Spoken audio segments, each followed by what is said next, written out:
Perfecto. Creo que habíamos quedado acá. Entonces, me parece par de diapositivas. Si yo tengo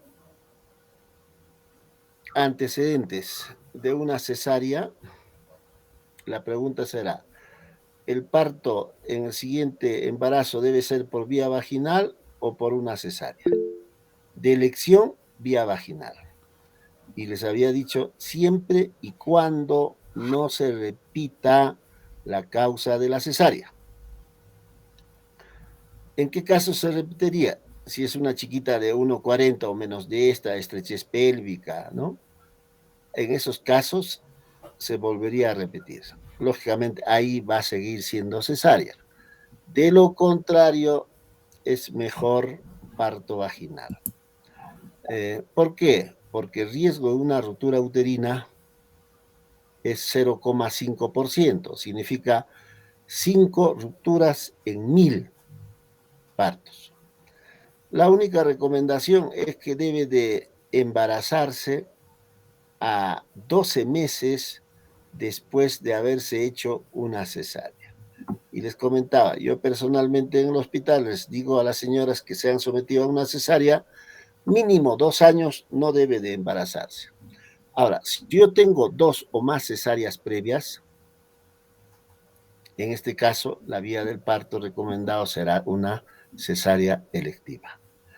¿Por qué? Porque si se somete a un parto vaginal, el riesgo de ruptura uterina es aproximadamente de 1,4%.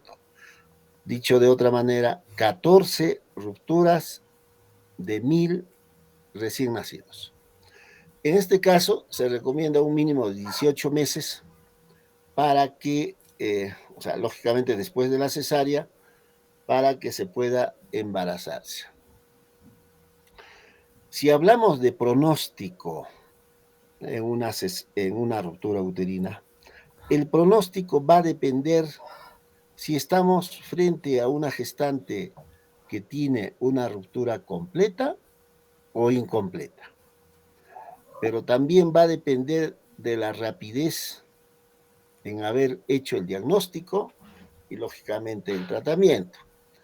Pero también va a depender de los recursos terapéuticos, vale decir, disponemos o no disponemos de sala de operaciones ya en el momento y, lógicamente, de una unidad de cuidados intensivos. De ahí que ustedes tienen que tener claramente establecido que una gestante con antecedentes de cesárea no puede, no debe dar a luz en un puesto centro de salud, sino tiene que dar a luz en un hospital que tenga disponibilidad de sala las 24 horas. Siempre preguntan, mi esposa, por ejemplo, dicen, mi esposa ha tenido una ruptura uterina. Y preguntan, ¿puede volver a embarazarse? Claro que sí. Por lo tanto, el embarazo tras una ruptura uterina no contraindica una nueva gestación, siempre y cuando el control prenatal y la atención del parto sea en un hospital. Lógicamente, el pronóstico de una ruptura uterina es grave para la madre, también para el feto. La mortalidad materna puede llegar hasta 10%, pero quien se lleva la peor parte será pues el feto, donde la mortalidad fetal puede llegar hasta el 50%. Y en los embarazos futuros con antecedentes de ruptura uterina, el parto será por cesárea electiva a las 38 semanas. ¿Qué significa? Si ha habido una ruptura uterina a quien se le ha reparado la ruptura y si quiere embarazarse, puede embarazarse después de 18 meses, de preferencia 2 años, y el parto tiene que ser por cesárea programada, que significa electiva, y la programación debe ser a las 38 semanas. ¿Qué complicaciones si es que se rompe el útero? Hemorragia, que es la complicación más frecuente, por lo tanto puede haber un shock hipovolémico y con todas las consecuencias de un shock hipovolémico. Lógicamente, aun cuando sale de un shock hipovolémico, la puérpera quedará con anemia. Va a haber sufrimiento fetal, puede haber muerte fetal, puede haber abscesos, infecciones a nivel del endometrio, insuficiencia renal aguda y trastornos de coagulación. Y a largo plazo, mediano largo plazo, puede haber fístulas. Eso sería en relación a ruptura uterina. No sé si tienen alguna pregunta. Y si no tienen preguntas, pasaremos al otro tema. ¿Hay alguna pregunta?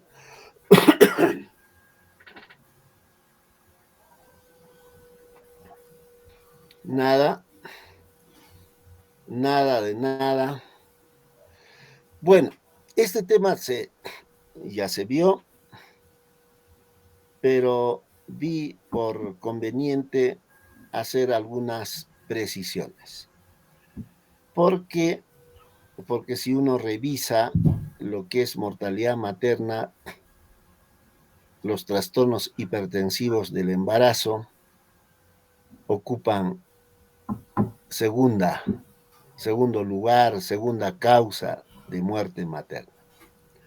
Es probable que si es que no descubrimos cuál es la causa de los trastornos hipertensivos del embarazo,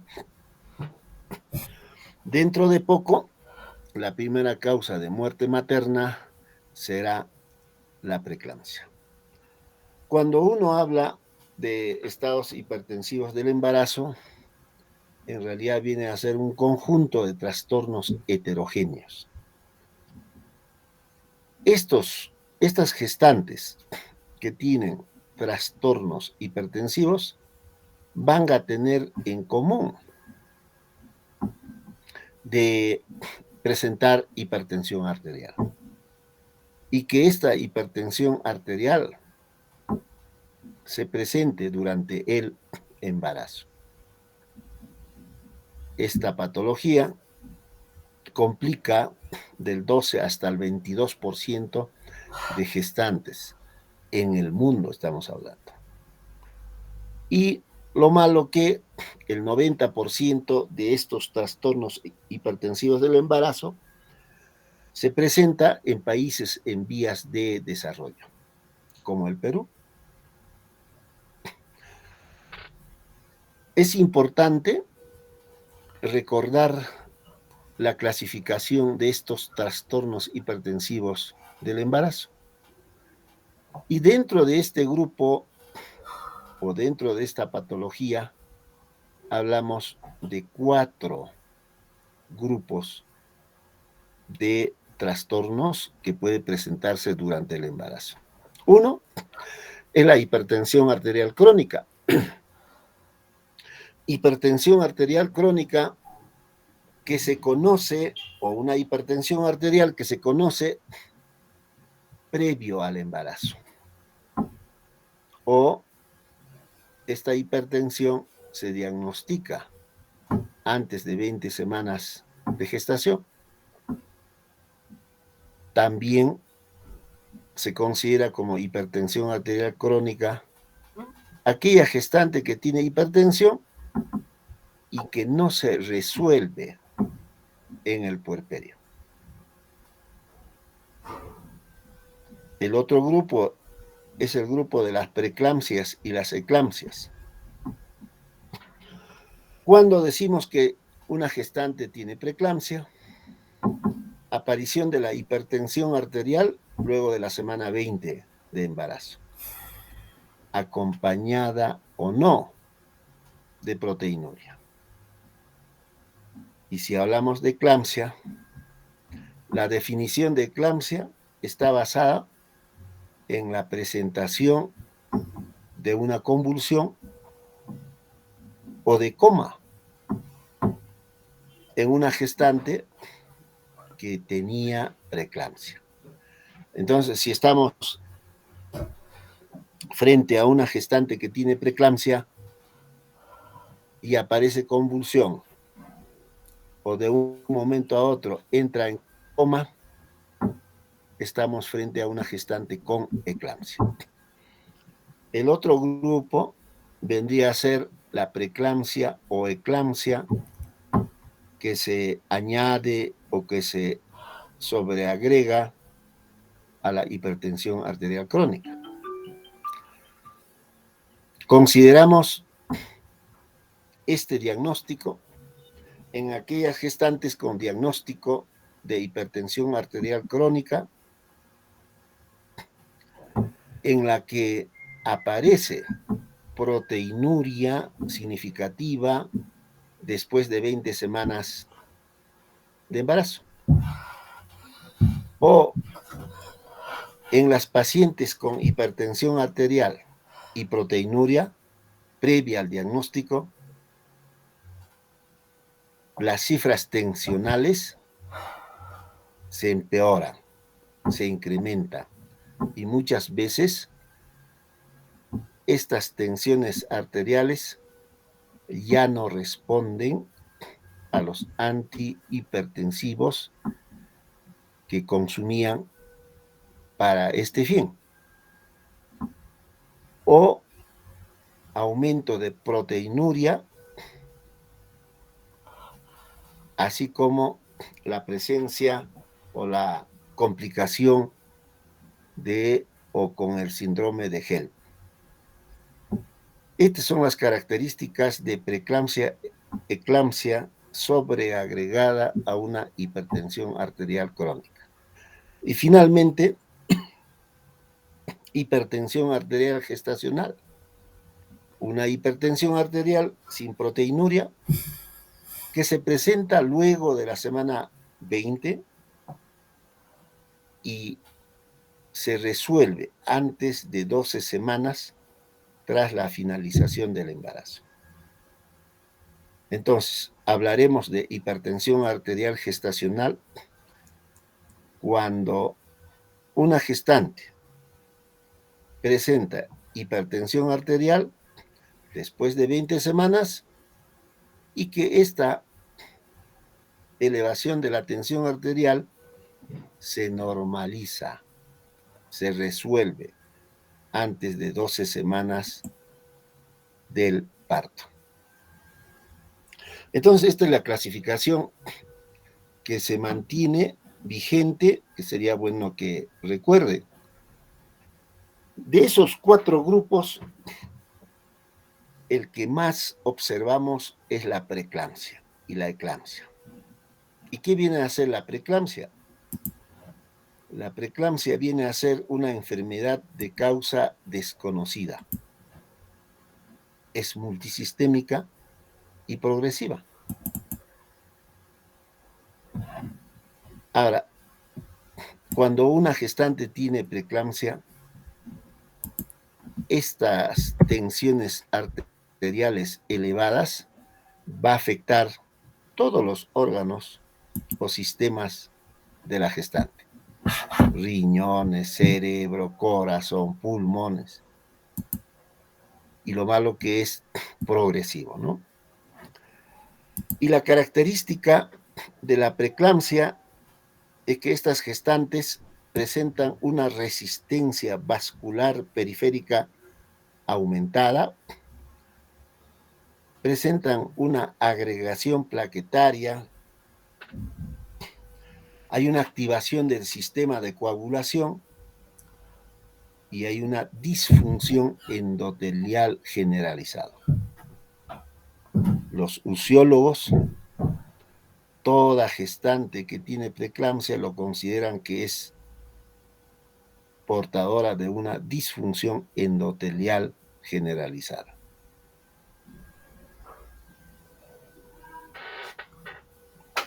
El diagnóstico de una preeclampsia básicamente es clínico, y clínicamente estas gestantes,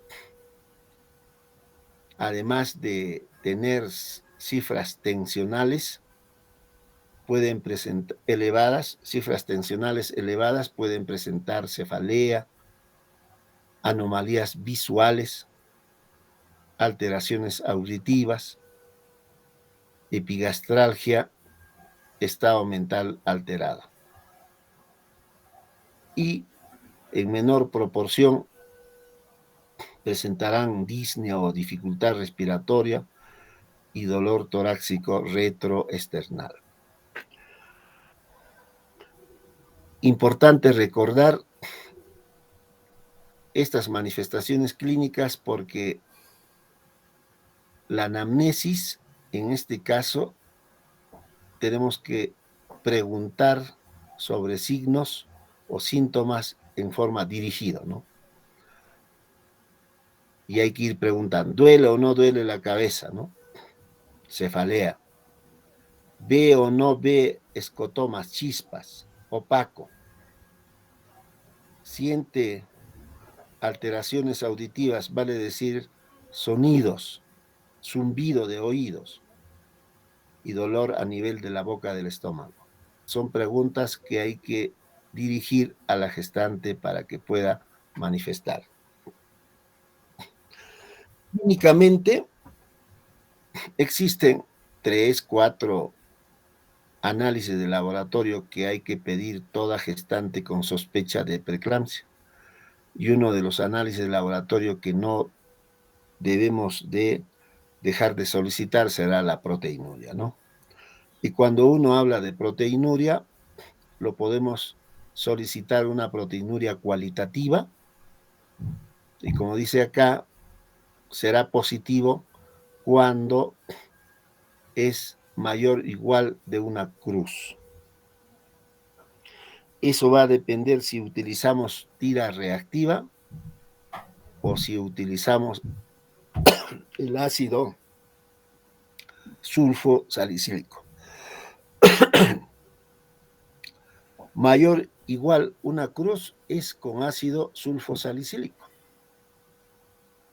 Pero si usamos tira reactiva, 2 cruces o más de 2 cruces.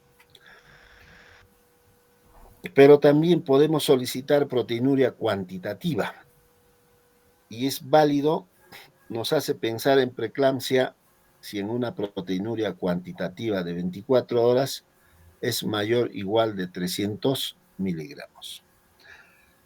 Eso se solicita ya una vez que la gestante esté hospitalizada.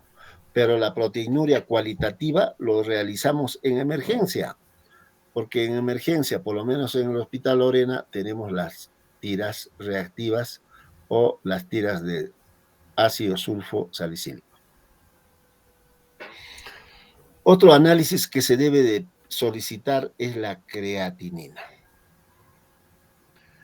Y si encontramos valores de creatinina mayor de 1,2 miligramos por decilitro, esto nos indica que la gestante es preeclámptica, y no solo preeclámptica, sino una preeclámptica severa. Y la preeclampsia es la causa más común de lesión renal aguda en el embarazo, porque lo que nos dice esta creatinina es que hay lesión renal. Y si hablamos de lesión renal, la causa más frecuente o más común de lesión renal será la preeclampsia. Otro análisis que solicitamos es el hemograma, y dentro del hemograma tenemos que evaluar las plaquetas. Y nos llamará la atención recuento de plaquetas inferior a 100.000. Y la disminución de plaquetas en gestantes por preeclampsia está relacionado básicamente a lesión endotelial, porque las preeclámpticas tienen lesión endotelial. Y además, estas gestantes con preeclampsia tienden a hacer agregación plaquetaria. La agregación plaquetaria está relacionada con el tromboxano A2. Este tromboxano A2 tiene dos efectos. Uno es vasoconstrictor y dos, genera agregación plaquetaria. Estos dos efectos, la lesión endotelial más la agregación plaquetaria, hace que el número de plaquetas se consuma o las plaquetas se consuman. Por lo tanto, disminuye lo que es el recuento plaquetario en preeclámpticas y en especial en gestantes que cursan con síndrome de Gel. El tiempo de protrombina, el tiempo parcial de tromboplastina y la concentración de fibrinógeno no se ven afectados en la preeclampsia, salvo que las preeclámpticas se compliquen con DPP. En este caso, sí está comprometido especialmente el fibrinógeno. El otro análisis que solicitamos son las transaminasas y las bilirrubinas. Las transaminasas, para ser válido o para sugerirnos que probablemente estamos frente a una preeclámptica, debe ser el doble del límite superior normal. Cuando encontramos transaminasas en el doble del límite superior normal, nos dice que estamos frente a una gestante con preeclampsia. Y la elevación de las transaminasas está relacionado prácticamente con una reducción del flujo sanguíneo hepático que conlleva a una necrosis. Y eso hace que haya necrosis de los hepatocitos. Y eso hace que haya elevación de las transaminasas. Y simultáneamente podemos solicitar bilirrubinas, en especial la bilirrubina indirecta, y la elevación de las bilirrubinas indirectas sugiere que la gestante está presentando hemólisis. Por lo tanto, como parte de evaluación de una gestante con preeclampsia severa y en especial en una gestante con síndrome de Gel, tenemos que solicitar las bilirrubinas. Cuando uno habla de preeclampsia, lo ideal es que debemos de adelantarnos a los hechos, a la presentación, a la aparición de la preeclampsia. Y en la actualidad se conoce una serie de procedimientos que nos permite predecir qué gestantes puede hacer preeclampsia. Procedimientos de predicción. Dentro de esos procedimientos de predicción está el flujometría Doppler en las arterias uterinas, así como una serie de pruebas bioquímicas. De esta lista de pruebas bioquímicas, la prueba que mejor predice es la inhibina, el dosaje de la inhibina A,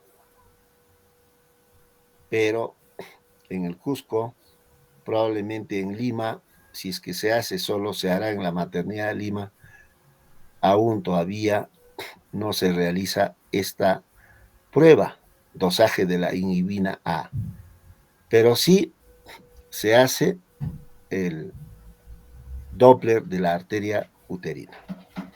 Por lo tanto, en la actualidad, uno de los procedimientos que podemos realizar y decir que esta gestante va a ir o puede ir a una preeclampsia es realizando el Doppler de las arterias uterinas. Ahora, realizar el Doppler de la arteria uterina generalmente debe de realizarse entre 11 y 13 semanas. Por lo tanto, si estamos frente a una gestante que tiene factores de riesgo para preeclampsia, lo ideal es solicitar que se realice Doppler de la arteria uterina en ese tiempo, de 11 a 13 semanas. Y si hay alteración o si encontramos que esta arteria uterina tiene una alta resistencia y bajo flujo, nos dice que esta gestante probablemente va a ir a una preeclampsia o va a presentar, se va a complicar con una preeclampsia tempranamente y grave. Cuando se dice que es temprano, cuando se presenta antes de 28 semanas. Y lógicamente va a tener una evolución tórpida. Lógicamente, estas gestantes que presentan alteraciones en el Doppler de la arteria uterina, tenemos que dar medicamentos como para prevenir. Entonces, hablamos de prevención en aquellas gestantes que tienen factores de riesgo y tienen Doppler de la arteria uterina alterado. ¿Con qué hacemos la prevención? Con la administración de aspirina, bajas dosis, además suplementación de calcio en aquellas mujeres que tienen una ingesta baja de calcio. Entre estos dos productos, el que ha tenido mejores resultados o tiene mejores resultados y se utiliza en la actualidad, básicamente la aspirina, bajas dosis. ¿Cuánto de aspirina? Se administra entre 80 a 150 miligramos por día. Entonces hay trabajos que dicen que podemos administrar 80 miligramos, otros 100 miligramos, otros 150 miligramos.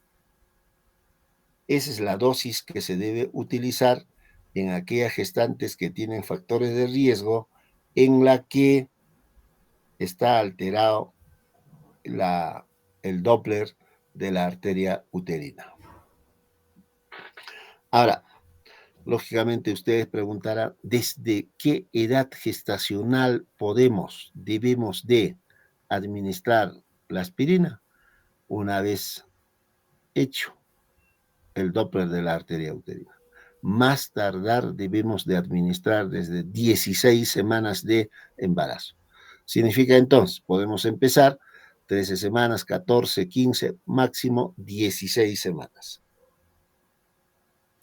¿Cómo hacemos el diagnóstico de preeclampsia? Es sencillo, ¿no? Solo tomando la presión arterial. Si nosotros tomamos la presión arterial una gestante y la presión es mayor, igual de 140 sobre 90, cifras que ubicamos, que detectamos en 2 ocasiones con intervalos de 4 días o 4 horas, intervalos de 4 horas, estamos hablando de preeclampsia. Antes se hablaba que para hablar de preeclampsia teníamos que tener una triada: hipertensión, proteinuria, edema. Luego se hablaba ya 2 datos: hipertensión, proteinuria. En la actualidad, lo más importante es la presencia de hipertensión arterial o de presión arterial mayor o igual de 140/90 después de 20 semanas de gestación. Después de 20 semanas de gestación. Y con eso hacemos el diagnóstico de preeclampsia. Hecho el diagnóstico de preeclampsia, tenemos que detectar si estamos frente a una gestante con preeclampsia leve o severa.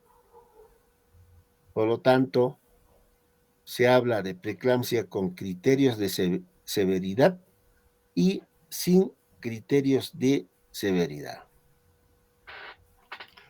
Cuando decimos que una gestante tiene una preeclampsia severa o con criterio de severidad, cuando la presión arterial es mayor o igual de 160/110. Igual en 2 ocasiones con al menos 4 horas de diferencia. 4 horas. Pero también probablemente ustedes, si es que revisan, van a encontrar, en caso de una gestante con presión arterial de 160/110 o más, ya no es necesario esperar otras 4 horas para volver a tomar y, si confirmamos, iniciar con el tratamiento. Ya no es necesario. Basta con una sola, de 160/110, debe ser considerado como preeclámptica severa. Lógicamente, para considerar una preeclámptica severa, además de la hipertensión, tiene que tener otras manifestaciones, como por ejemplo, síntomas de disfunción del sistema nervioso central, como por ejemplo alteración cerebral o visual de nueva aparición, como por ejemplo fotopsias, escotomas, ceguera cortical, dolor de cabeza, cefalea, ¿no es cierto? Y estado mental alterado. Eso a nivel del sistema nervioso central, pero también se asocia a alteraciones hepáticas. Significa que estas gestantes que tienen preeclampsia severa van a presentar epigastralgia en el cuadrante superior derecho o a nivel del epigastrio. Entonces, tenemos que preguntar sobre dolor a nivel del epigastrio o sobre el cuadrante superior derecho. Y también importante investigar sobre algunos análisis de laboratorio, como por ejemplo presencia de una trombocitopenia, para que sea considerado una preeclámptica severa. El recuento de plaquetas debe estar por debajo de 100.000. Tendrá que presentar creatinina mayor de 1,1 miligramo por decilitro y clínicamente edema agudo de pulmón. Esos son los criterios como para hablar de preeclampsia severa. ¿Cuál es el tratamiento? El tratamiento básicamente está dirigido en 2 rubros. Uno, en bajar las cifras tensionales, y 2, evitar las convulsiones, adelantarnos, prevenir las convulsiones. ¿Con qué bajamos las cifras tensionales? Tenemos 3 productos en la actualidad a nivel mundial: la hidralazina, la betalol, el nifedipino. ¿Qué usamos en el Perú y en especial en el Hospital Lorena? de estos tres productos, nifedipino. ¿Cómo usamos? 10 miligramos por vía oral cada 15 minutos por 3 dosis. Significa hora cero, 10 miligramos. No mejora en 15 minutos, significa, claro, 10 con 15 por decir, otros 10 miligramos. No mejora, otros 15 minutos. Vale decir 10 con 30, otros 10 minutos. Con eso debe de bajar las cifras tensionales. Y como dosis de mantenimiento, administramos 10 miligramos cada 8 horas. Cuando era interno en la maternidad de Lima, utilizábamos la hidralazina, en la actualidad no tenemos. Al arsenal terapéutico se está agregando el abetalol, y el abetalol se utiliza 20 miligramos por vía endovenosa cada 10 minutos. Si no responde, no baja la presión arterial con la primera dosis, que sería 20 miligramos, se duplica en los siguientes 10 minutos. Vale decir, a 40. Si no mejora, 80. Si no mejora, 160. Hasta alcanzar dosis máxima 300 en 24 horas. Un fluxograma de preeclampsia leve. Si yo tengo una preeclámptica leve y tiene una edad gestacional mayor o igual de 37 semanas, hay que terminar el embarazo. ¿Por qué vía? Por vía vaginal, salvo una contraindicación por cesárea. Pero si yo tengo una gestante de 37 semanas o menos de esta, tengo dos opciones.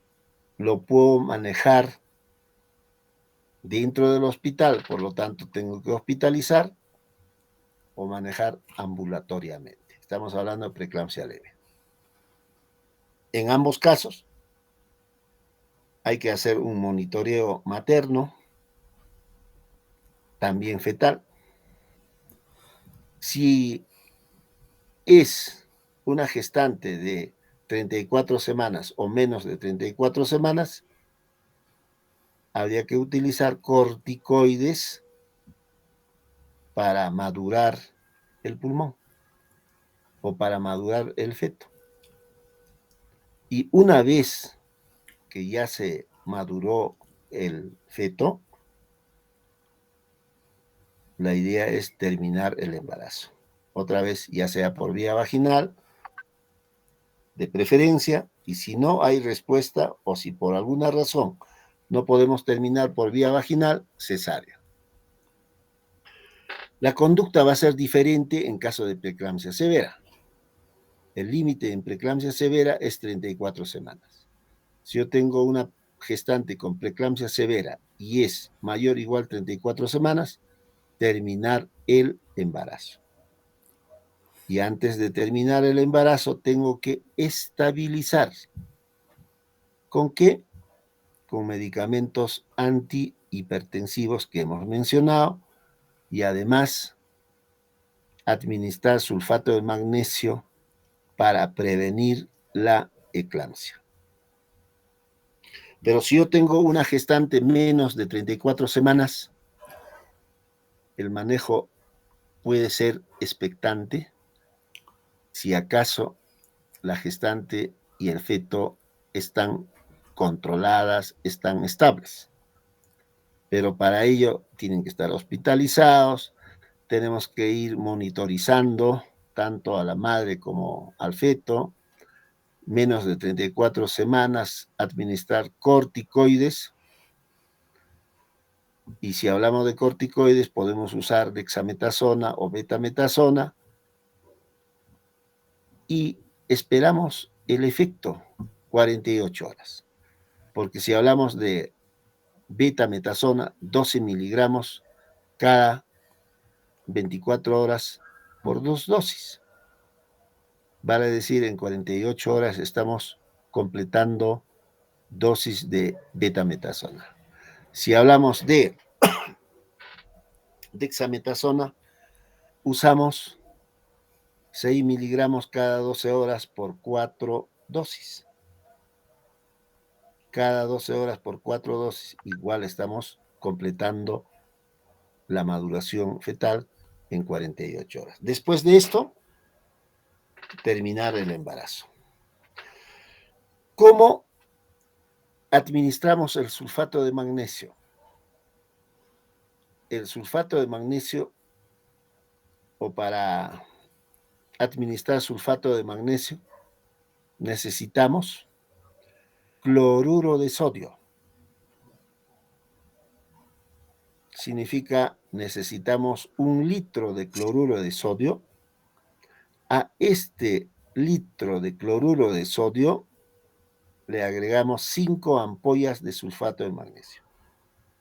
Las 5 ampollas de sulfato de magnesio contiene 10 gramos de sulfato de magnesio, 10 gramos. De esta solución de 1 litro, como dosis de ataque, dosis de entrada, pasamos 4 gramos. 4 gramos que encontramos en 400 cc. ¿En qué tiempo pasamos? A chorro, lógicamente, entre 15 a 20 minutos. Dicho de otra manera, en 20 minutos de esta solución de 10 gramos de sulfato de magnesio, 4 gramos pasamos en 20 minutos. 4 gramos es el dosis de ataque. Luego, dosis de mantenimiento, 1 gramo por hora. Significa, si hemos pasado 400 cc, quedan 600 cc. Esos 600 cc deben pasar en 6 horas. ¿Qué significa? Debemos de pasar 1 gramo por hora. 1 gramo por hora. Y si hablamos de gotas, debemos pasar 30 gotas por minuto. 30 gotas por minuto. Significa que vamos a pasar 100 cc en 1 hora. Y como quedan 600 cc, lógicamente lo vamos a pasar todo el frasco en 6 horas. Cuando uno habla de sulfato de magnesio, el sulfato de magnesio en aquellas gestantes con preeclampsia severa, con eclampsia, con gel, debe de continuar la infusión hasta 24 horas después del parto. Porque este esquema de manejo de sulfato, el esquema de manejo de los fármacos antihipertensivos es igual para preeclámpticas severas, para eclámpticas y para síndrome de gel. ¿Cuál es el riesgo de administrar sulfato de magnesio? Es una intoxicación por sulfato de magnesio. Ahora, ¿podemos detectar clínicamente la intoxicación por sulfato de magnesio? Sí, podemos detectar. Por lo tanto, ¿qué tenemos que monitorizar mientras pasamos sulfato de magnesio? Los reflejos osteotendinosos. Los reflejos osteotendinosos durante el embarazo con preeclampsia están alterados, están aumentados. Hay hiperreflexia.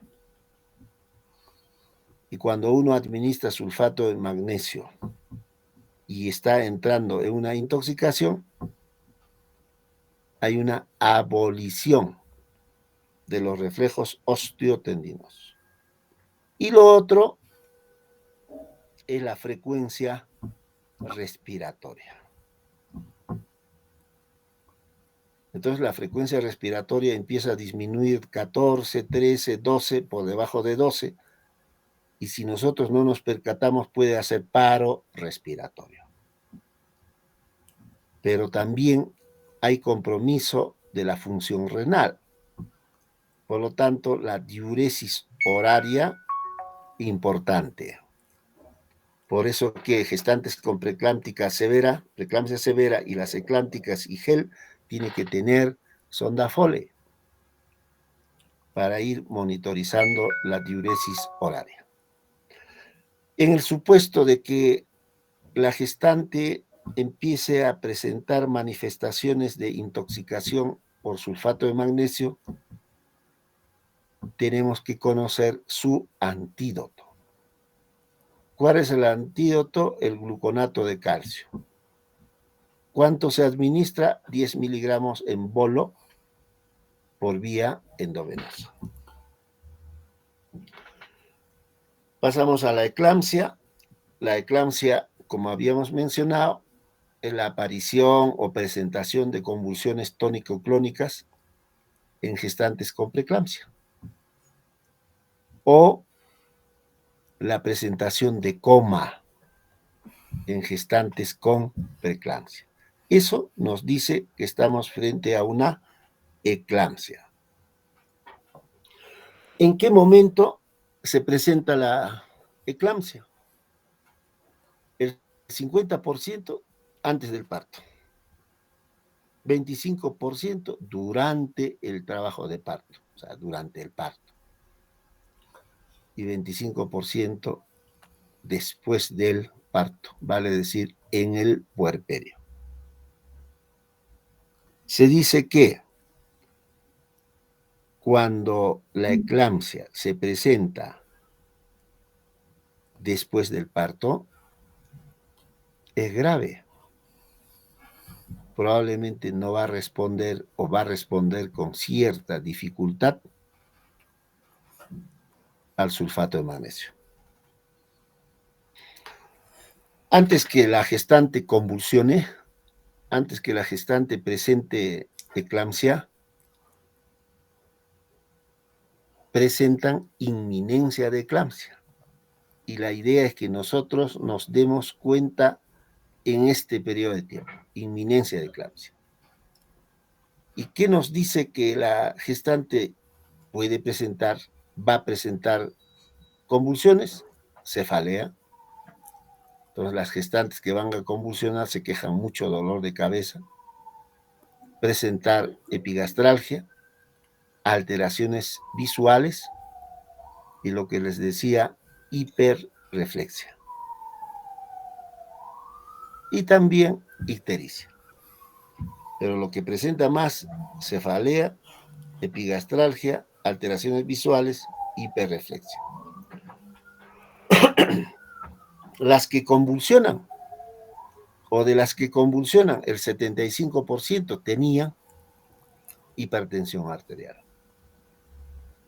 La eclampsia incluso se puede presentar con presiones menores de 140/90. De las que convulsionan, el 66% presentaban cefalea, el 27% alteraciones visuales y el 25% epigastralgia. Y si ustedes observan,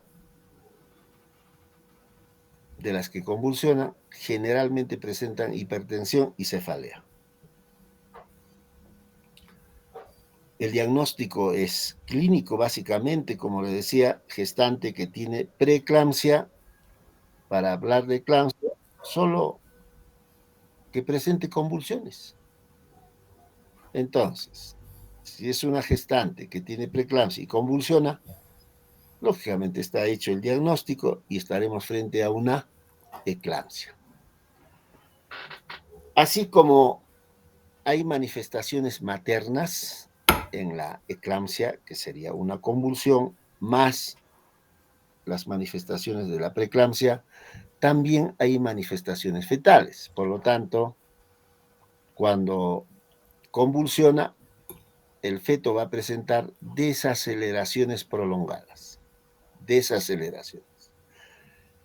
De las desaceleraciones, lo que nos interesa, las desaceleraciones tardías o DIP2, eso es lo que nos interesa. Pero además presentarán una taquicardia fetal compensatoria con pérdida de la variabilidad. Entonces, en el monitor, tres cosas vamos a poder observar. La frecuencia cardíaca fetal, taquicárdico y disminución o pérdida de la variabilidad. Y además, desaceleraciones prolongadas. Cuando convulsiona, puede presentar complicaciones. Y de las complicaciones, la complicación que generalmente observamos es el desprendimiento prematuro de placenta, que puede presentarse hasta en el 10% de gestantes con eclampsia. Insuficiencia renal hasta 9%, coagulación intravascular diseminada en 5%. Lógicamente, este porcentaje se elevará, además de presentar eclampsia, tiene DPP. Edema agudo pulmón hasta 5%, neumonía, lógicamente, 3%, neumonía de tipo aspirativa. ¿Cuál es el manejo de una eclámptica? Les decía, si es que una preeclámptica convulsiona, estamos frente a una eclampsia. Esto es lo que hay que recordar. Hay que mantener una vía aérea permeable, permeabilizar vías aéreas, prevenir que se aspire. Para ello tendríamos que aspirar las secreciones. Y si hay sangre también, si hay vómito, igual aspirar. Gestante colocar en decúbito lateral izquierdo. Usar sulfato de magnesio. El sulfato de magnesio va a cumplir dos fines. Uno, evitar que vuelva a convulsionar. Y además va a bajar las cifras tensionales. Por lo tanto, estas gestantes que convulsionan, tenemos que prevenir hipoxemia materna y el trauma. Para prevenir la hipoxemia usaremos oxígeno. Para evitar el trauma, colocaremos a la gestante en una cama o camilla con barandas. Y estas barandas tienen que estar acolchadas para evitar que se golpee en el fierro. Tratamiento de la hipertensión arterial. Para ello tenemos la hidralacina, tenemos la betalol, tenemos el nifedipino, y les decía que en Lorena utilizamos el nifedipino. Tratamiento de las convulsiones, para el mismo utilizamos el sulfato de magnesio. El sulfato de magnesio, como les mencionaba, controla la convulsión y previene que se presente otra convulsión, y simultáneamente baja también las cifras tensionales. Y hay que pensar en terminar con el embarazo. Igual, si hablamos de sulfato de magnesio, igual que en la preeclampsia severa, 1 litro de cloruro, 5 ampollas de sulfato de magnesio, que hacen 10 gramos de esta solución. En 20 minutos pasamos 400 cc, que significa 4 gramos, dosis de ataque. Después de estos 20 minutos, pasamos 100 cc por hora, que significa 30 gotas por minuto. Por lo tanto, la diferencia que era 600 cc lo vamos a pasar en 6 horas. Administración sulfato magnesio, lo que decía, igual, ¿no? Y siempre ir monitorizando los signos de intoxicación por sulfato de magnesio. Lo primero que se pierde son los reflejos que les decía, porque los reflejos están aumentados en una preclántica. Y cuando uno administra sulfato de magnesio empieza a bajar, bajar, bajar, y si se pierde significa que estamos entrando a una intoxicación. La frecuencia respiratoria debe de mantenerse por encima de 14. Si está por debajo de 14, intoxicación por sulfato. Diuresis, si es que la diuresis horaria es menor de 30 ml por hora y esto se mantiene por 4 horas, también estamos hablando de intoxicación por sulfato. ¿Qué hacer ahí? Primero, lógicamente, suspender, luego administrar gluconato de calcio, que es el antídoto. ¿Cuánto? 1 gramo en 10 minutos. Tratamiento antihipertensivo son los mismos fármacos que les había mencionado. La hidralazina, la betalol, nifedipino. Lo que sí tienen que recordar es que el uso de los antihipertensivos es básicamente para prevenir el accidente cerebrovascular, que representa entre el 15-20% de las muertes por eclampsia. Lo ideal es la presión arterial sistólica usando antihipertensivos, debe de mantenerse entre 140 y 155, la sistólica. Y la diastólica debe de mantenerse entre 100 y 105. No bajar por debajo de esos valores. No bajar. ¿En qué tiempo debemos de llegar a estos valores? De 140, 155 sobre 100, 105. 2, máximo en 6 horas. En ese periodo de tiempo debemos de lograr estabilizar las tensiones arteriales en estos valores. ¿Por qué no bajar la presión arterial por debajo de estos valores? Especialmente la diastólica, por debajo de 100, para algunos, para otros 105, porque un feto que ya está sufriendo por efecto de la preeclampsia, eclampsia, si bajamos por debajo de estos valores, la perfusión útero-placentaria va a disminuir. Por lo tanto, el feto va a entrar en más sufrimiento, incluso se puede ovitar. De ahí que las cifras tensionales no deben de bajar, especialmente la diastólica, por debajo de 100. Y no es solo controlar la tensión, administrar sulfato de magnesio, sino hay que terminar el embarazo. La interrupción del embarazo es la única medida efectiva para terminar con la eclampsia. Esto probablemente va a ser a través de una cesárea, y la cesárea debe de realizarse entre 4 o 6 horas una vez que hemos estabilizado tanto a la gestante como al producto de la gestación. ¿Con qué lo estabilizamos a la gestante? Con lo que hemos mencionado. Cloruro de sodio, antihipertensivo, sulfato de magnesio, oxígeno, igual al feto, ¿no?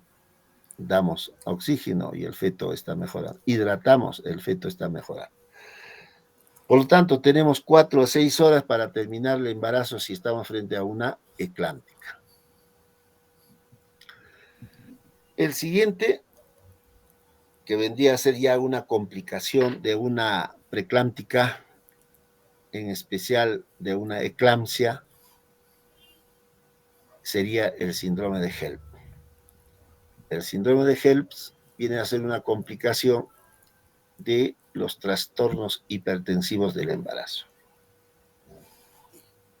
Generalmente observamos en gestantes con preeclampsia severa, así como en eclámpticas. El síndrome de Hell se va a desarrollar en aproximadamente el 0,1 a 0,8% de las gestantes en general. Y en el 10 al 20% de las gestantes que tienen preeclampsia severa y eclampsia. 20% es bastante. El síndrome de Hell en el 70% se presenta antes de terminar el parto. 30% las primeras 48 horas del puerperio. Y hace un rato les decía, tanto el gel como la eclampsia que se presenta en el posparto tienen peor pronóstico. Cuando uno habla de síndrome de Hell, una de las características es la hemólisis. Por lo tanto, la hemólisis es lo más característico del síndrome de Hell. Y como resultado de esta hemólisis, habrá una elevación de estas enzimas, LDH. Y LDH, para hablar de HELPS, debe estar mayor o igual de 600 unidades por litro. Y como hay hemólisis, las bilirrubinas están elevadas. Para hablar de HELPS, las bilirrubinas deben estar por encima de 1,2 miligramos por decilitro. Si hay una hemólisis, habrá pues un descenso de la hemoglobina y el hematocrito. Entonces, otra vez, dentro de los análisis, tanto en preeclámpticas, eclámpticas, en gel, que son los mismos, hemograma me sirve para ver cuánto de hematocrito tiene, el hemograma me sirve cuánto de plaquetas tiene. Debo de pedir creatinina y teóricamente una gestante sin complicación con preeclampsia, la creatinina es bajo. Generalmente encontramos 0,6, 7, hasta 8 por decir. Después de 0,8 ya tiene que sugerirnos que estamos frente a una preeclámptica. Entonces pedimos creatinina, pedimos proteinuria cualitativa, cuantitativa, pedimos transaminasas, pedimos bilirrubinas, pedimos HDL. Son los análisis que no debe de faltar en una gestante en quien estamos sospechando una preeclampsia. Transaminasas, para hablar de gel, debe estar por encima de 70 y el LDH o HDL por encima de 600. Tanto las transaminasas como el HDL tienen que ver con necrosis del parénquima hepático, en la que hay lesiones de los hepatocitos. Estas lesiones de los hepatocitos hacen que las transaminasas, tanto el aspartato como alanina transferasa, estén elevados. Por otra parte, hay depósito de material fibrinoide y formación de trombos a nivel de los sinusoides. Esto va a generar, pues, muerte de células hepáticas que agrava y que se manifiesta a través de elevación de esta enzima que sería HDL. Y si estas enzimas están por encima de 600, estamos frente a un síndrome de HELPS. Por otra parte, hemos dicho que las plaquetas en caso de HELPS están disminuidos. Entonces se habla HELPS tipo 1 cuando el conteo de plaquetas es menos de 50.000, HELPS tipo 2 cuando la concentración o recuento de plaquetas se encuentra entre 50.000 a 100.000, y HELPS tipo 3 cuando la concentración de plaquetas está entre 100.000 y 150.000. Cuanto más bajo el recuento plaquetario, será más grave. Hay una clasificación de Mississippi en función a conteo de plaquetas. Entonces se habla de plaquetopenia clase 1 cuando es menor de 50.000, clase 2 entre 51 a 100.000, clase 3 100.000 a 150.000. Sumado a concentración de LDH igual o mayor de 600 unidades por litro, asociado a transaminasas mayor de 40 unidades, o el doble del límite superior normal de transaminasas. ¿Cuál es el cuadro clínico de un síndrome de HELPS? Las que van a presentar síndrome de HELPS, el 48% refieren presentar epigastralgia. Un tercio significa 33% cefalea. 10% visión borrosa. Y otro porcentaje poco significativo, fatiga, edema de miembros inferiores, náuseas, vómitos. Y laboratorialmente encontraremos trombocitopenia. Cuanto más severa la trombocitopenia, las gestantes presentarán hematuria.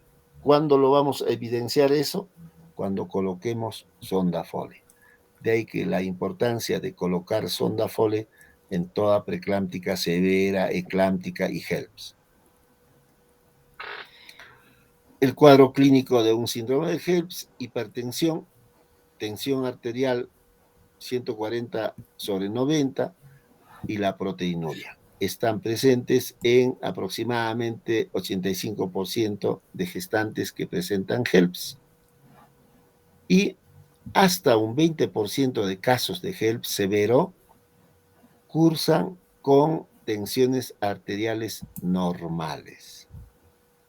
Por lo tanto, aun cuando la tensión arterial está por debajo de 140/90, y si hay alteraciones de la concentración de la hemoglobina hematocrito, disminución de plaquetas, elevación de enzimas hepáticas, debemos de pensar en HELPS, aún con tensiones arteriales normales. Lógicamente, al examen físico, estas gestantes que van a tener HELPS presentarán pues epigastralgia, hepatomegalia, hipertensión arterial, ¿no?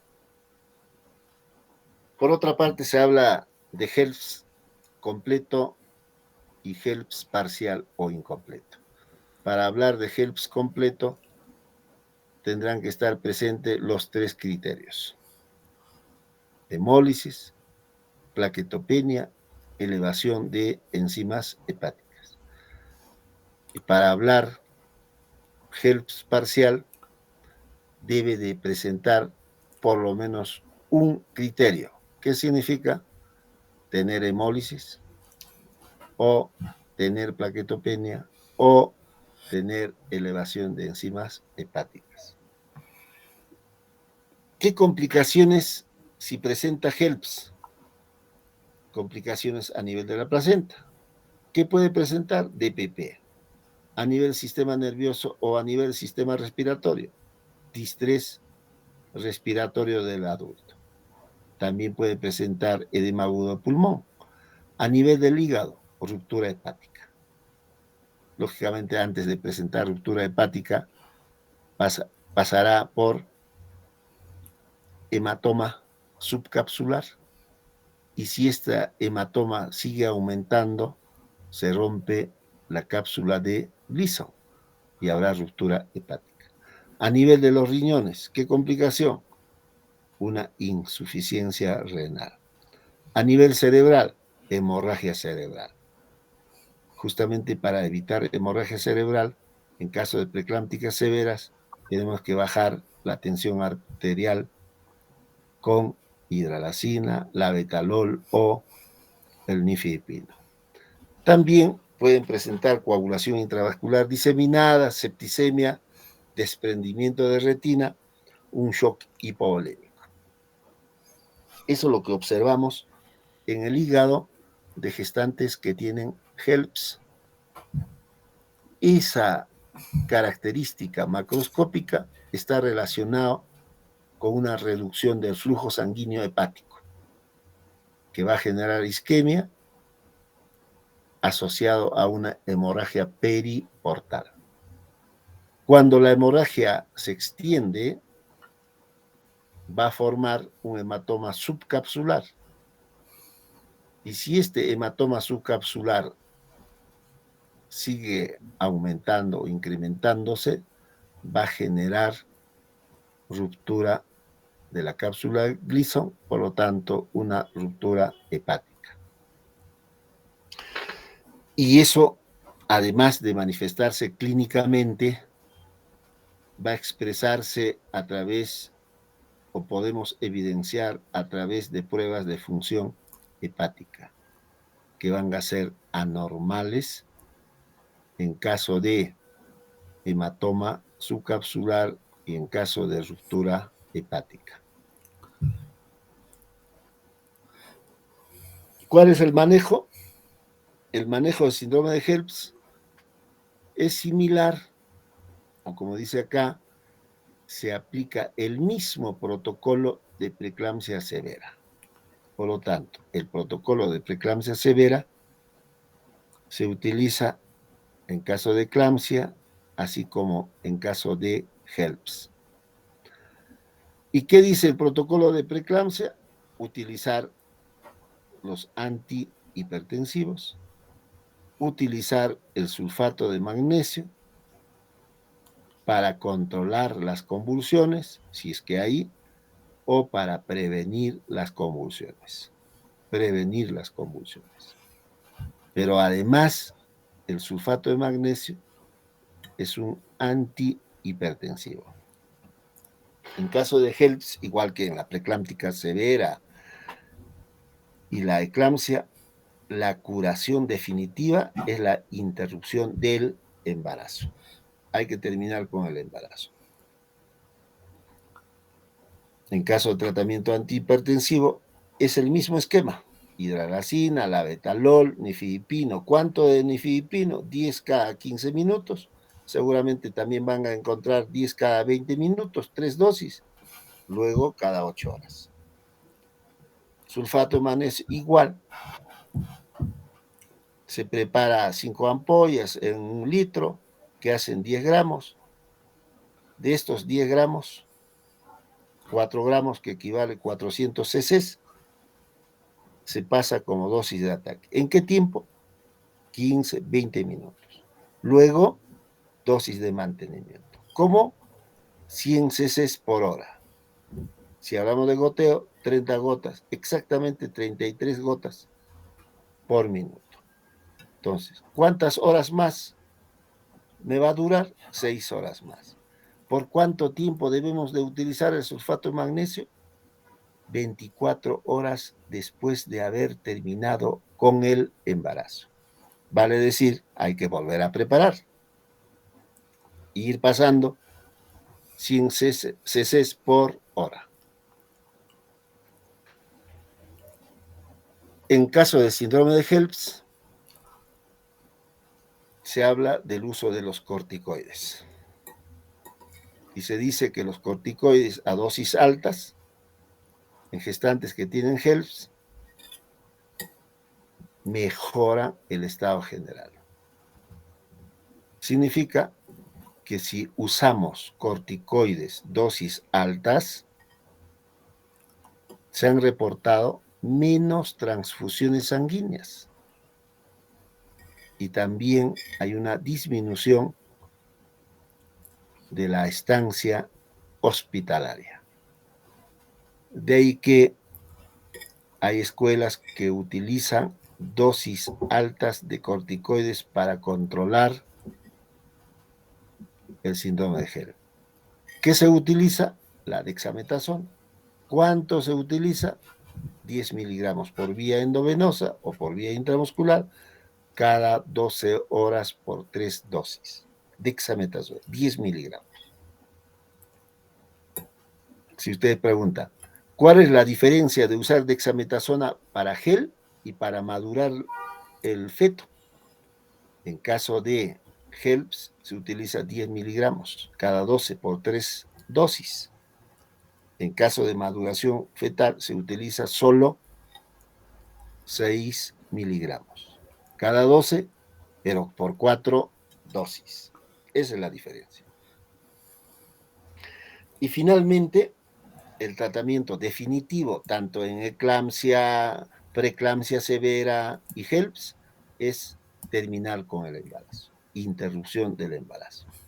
Por lo tanto, en gestantes con HELPS y tienen una edad gestacional superior a 34 semanas o menos de 24 semanas, debe interrumpirse el embarazo lo antes posible. ¿Cuánto? Hace un rato mencionábamos, tenemos 4 horas, máximo 6 horas para terminar. ¿Para qué queremos ese tiempo? Solicitar los análisis de laboratorio, estabilizar a la gestante, controlar las convulsiones, estabilizar al feto. Necesitamos ese tiempo. En gestantes entre 24 y 34 semanas, considerar la opción de utilizar corticoides para madurar el feto. Para madurar el feto. Y la dosis, como les mencionaba, es diferente. En ese caso, si usamos dexametasona, será pues 6 miligramos cada 12 horas por 4 dosis. Y si usamos betametasona, será 12 miligramos por día por 2 días. Yo creo que hasta ahí el compromiso sería bueno que vayan a revisar y el examen será a la 1 de la tarde mañana. No sé si hay alguna pregunta. Le veo la foto de Alexandra Pamela muy preocupada. ¿Alexandra está o no?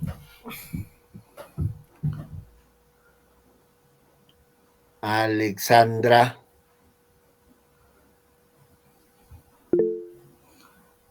Alexandra se ha ido.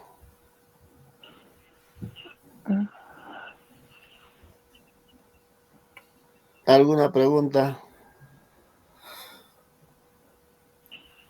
Todo claro, doctor. Ninguna. Muy bien. Entonces vayan a descansar, pues, si están cansaditas. Y luego se levantan temprano y se ponen a estudiar. Creo que Xiomara quería preguntar algo. Doctor, la anterior vez se dividió en 2 grupos. ¿Va a volver a pasar esto en este examen? ¿Qué dice Yanela Condori? ¿Qué le respondería a Xiomara? Doctor, buenas noches, que sí. Tendría que ser sí, pues, porque si son 40 y ¿cuántos son, Luisa? Sí, doctor, 46. 46 carpetas no hay, pues. Y si hay, será apiñado. Y un examen no podrán dar, pues, en apiñado. Entonces la respuesta, sí, 2 grupos. Ahora va a ser invertido. La vez pasada creo que primero dieron los del primer, de a la, por decir, a la D. Ahora va a ser invertido. Primero van a dar los últimos. Vale decir, Luisa dará en el primer grupo. ¿Se entiende la idea, Luisa? Sí, doctor. Perfecto. ¿Alguna otra pregunta?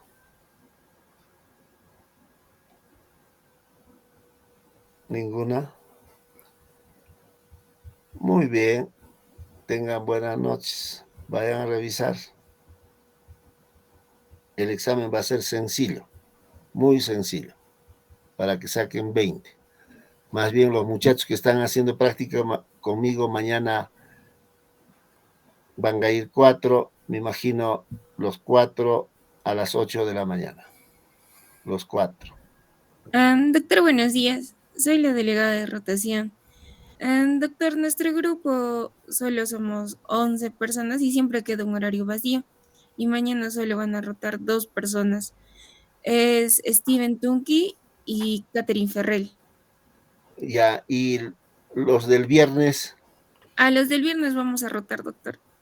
ya, yo creo que mejor les veo a los, han ido 4, 11 menos 4, 7, los 7 que vayan mañana a las 8. Les quiero ver a las 8.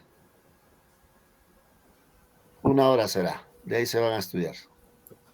Está bien, doctor, ahí estaremos. Perfecto, a las 8. Ya. Hasta mañana. Buenas noches. Vayan a relajarse. Hasta luego, doctor. Gracias. Doctor. Buenas noches. Buenas noches, doctor.